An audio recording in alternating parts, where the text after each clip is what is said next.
Le parfum Terre de France, 100% des bénéfices au service de notre pays, présente... Ici Sud Radio. Les Français parlent au français. Les carottes sont cuites. Les carottes sont cuites. Sud Radio Berkov dans tous ses états. Dans tous mes états, évidemment, et dans tous mes états, parce qu'on va parler de neige, on va parler de Haute-Savoie, on va parler de ce qui se passe dans le village de Saint-Joire. Antoine Valentin, bonjour. André. Bonjour Antoine Valentin, on vous a déjà reçu et toujours avec plaisir, vous êtes maire de Saint-Joire. Et en ce moment, en ce moment, vous quand même capitalisez, ou je dirais vous résumez plutôt, deux des mots MAUX, sur lesquels on ne met pas assez de mots MOTS sur ce qui se passe en France. D'abord, le pass sanitaire. Alors le pass sanitaire entre en vigueur, comme on le sait, dans les stations de ski. Voilà, ça y est, d'ailleurs, quand vous voudrez faire des remontées, aller skier un peu partout, eh bien, on va exiger votre QR code.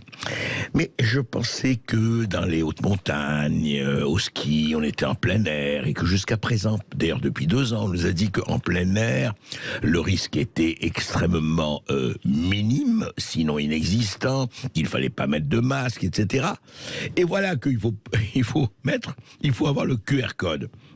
Alors Antoine Valentin, qu'est-ce que ça veut dire,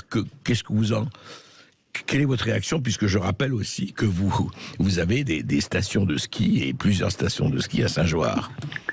Alors effectivement André, je suis président d'une station de ski et l'incohérence que vous relevez et que vous estimez assez subtile, eh bien écoutez, elle a été monitorée par des scientifiques suisses de l'État fédéral suisse, qui n'est pas un État extrêmement complotiste par naissance, bien au contraire. Oui. L'année dernière, les stations de ski suisses sont ouvertes et les scientifiques ont étudié l'impact d'une journée de ski chez les skieurs. Eh bien, figurez-vous que vous avez 50 fois moins de chances d'attraper le Covid au ski que d'aller au travail dans un bureau fermé, ou simplement 20 fois moins de chances d'attraper le Covid au ski que de prendre le métro.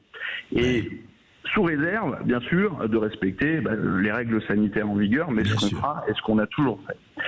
À ma connaissance, il n'est pas obligatoire d'avoir un pass sanitaire pour prendre le métro et encore moins pour aller au travail, notamment dans des bureaux. Absolument. Donc notre réaction aujourd'hui, c'est de l'incompréhension. Je crois que c'est une mesure d'affichage d'un gouvernement qui ne sait plus par quel bout prendre cette crise et qui va ajouter à cette crise sanitaire une crise économique, puisque nous avons déjà vécu un hiver blanc l'année dernière, où nous n'avons pas pu exploiter nos stations de ski, un hiver avorté, l'hiver 2019-2020, et cet hiver sera celui de l'hiver de la crise, où notre rentabilité sera en berne, où nos salariés seront en arrêt. Alors en termes de chiffres, qu'est-ce que ça donne, même chez vous à Saint-Joire, Antoine Valentin? Qu'est-ce que ça donne? C'est très simple. Moi, sur 50 saisonniers, 50 personnes qui travaillent dans ma station de ski l'hiver, j'en ai déjà 25 qui ne veulent pas se faire vacciner et qui ne viendront donc pas travailler. Je perds la moitié de mon effectif et donc je vais devoir fermer la moitié de mes remontées mécaniques pour maintenir une activité en sécurité. Et plus largement, je vais perdre 10, 20, 30% de ma clientèle, ce qui correspond à ma marge finale. Et plus largement, je vais devoir mettre en œuvre des contrôles qui sont, vous l'imaginez bien, extrêmement difficiles à mettre en œuvre en plein air et en plein hiver. On va devoir arrêter les skieurs au bord de piste, leur faire enlever leurs gants, poser leurs bâtons, déchausser leurs skis, sortir leur smartphone pour enfin les scanner. Ça n'a pas grand sens, ça n'aura pas grand effet, puisque, je vous le rappelle, une étude suisse nous a démontré qu'on avait 50 fois moins de chances d'attraper le Covid au ski que partout ailleurs dans la société. Donc on est extrêmement désabusé. Le gouvernement va sûrement nous annoncer des aides, comme ils le font habituellement. Je vous rappelle que les aides pour les moniteurs de ski qui n'ont pas pu travailler l'année dernière, elles ont été annoncées au mois de décembre et le dernier décret d'application a eu lieu au mois d'octobre, 8 mois après la fin de la saison de ski. Donc on s'interroge quant à l'avenir global de la montagne, quant à l'avenir des professionnels de la montagne et plus largement quant à la pérennité de nos stations de ski. Quand vous dites, monsieur le maire, le décret d'application, c'est-à-dire qu'ils n'ont pas été payés jusqu'à octobre? Une partie de leur aide, effectivement, est restée bloquée et a été versée à partir d'octobre, puisque le décret manquait. Et tout l'hiver, ça a été, pour les professionnels de la montagne, la croix et la bannière pour obtenir quelques subsides, puisqu'ils ne pouvaient pas travailler par interdiction de l'État, bien sûr.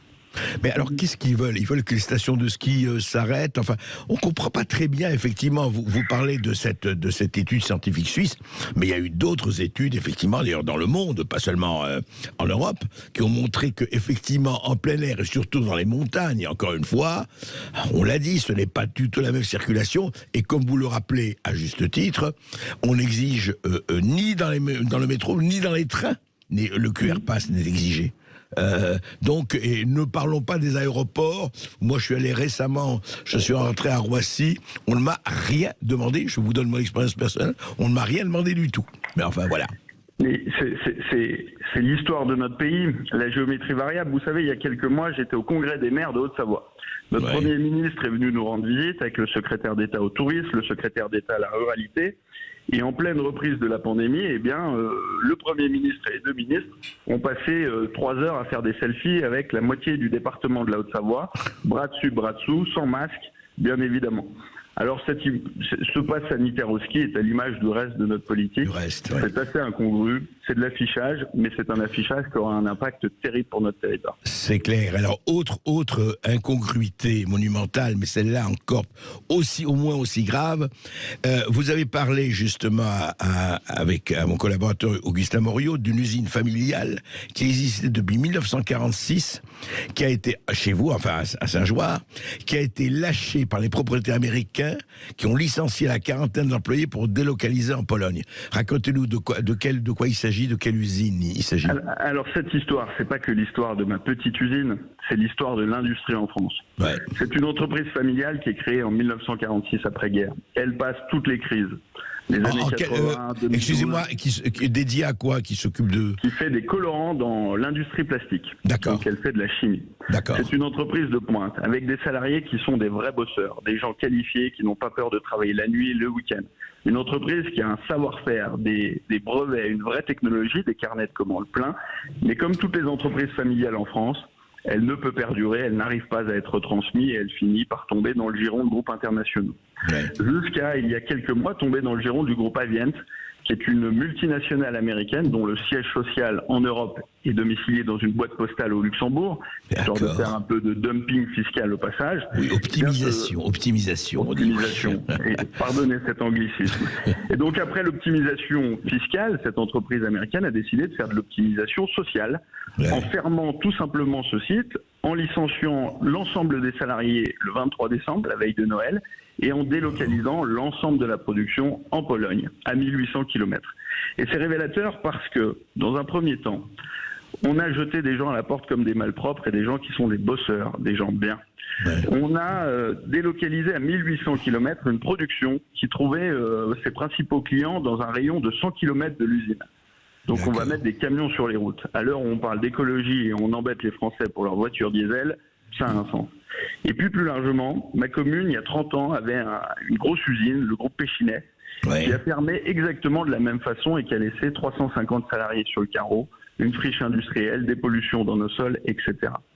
Eh bien, force est de constater que depuis 30 ans, la politique n'a pas pu entreprendre des modifications dans notre gouvernance qui permettent à la fois de défendre notre modèle industriel, à la fois de défendre nos salariés et donc nos entreprises, de cesser de leur faire peser tout un tas de normes, les plus absurdes les unes après les autres, et une charge fiscale qui devient insupportable. C'est assez la France vendue à la découpe, et on a reçu il n'y a pas longtemps Laurent Isard qui parlait de ça. C'est-à-dire effectivement on se demande, et ça c'est vrai que ça ne date pas d'hier, ça date d'il y a 30 à 40 ans, cette espèce de laisser faire, laisser aller, et qui a consisté pour nous à délocaliser un peu partout. Allez, on vend de Alstom à Alcatel, etc., etc. Enfin on fait tout quoi. Et voilà, et chez vous et ailleurs. Donc en fait il y a des gens qui se retrouvent sur le carreau, qui sont des bosseurs. Vous dites il y a un marché, bon, et après voilà, au lieu de protéger ces entreprises familiales et autres, au lieu de les encourager, on les vend au plus offrant. Il y a un véritable pillage industriel qui s'opère. Et il y a ensuite un deux poids deux mesures qui est insupportable. Moi je peux vous citer 10 entreprises, 10 petites PME, des artisans de ma commune qui subissent les uns après les autres des contrôles URSSAF, des contrôles fiscaux, qui croulent sous le poids des normes.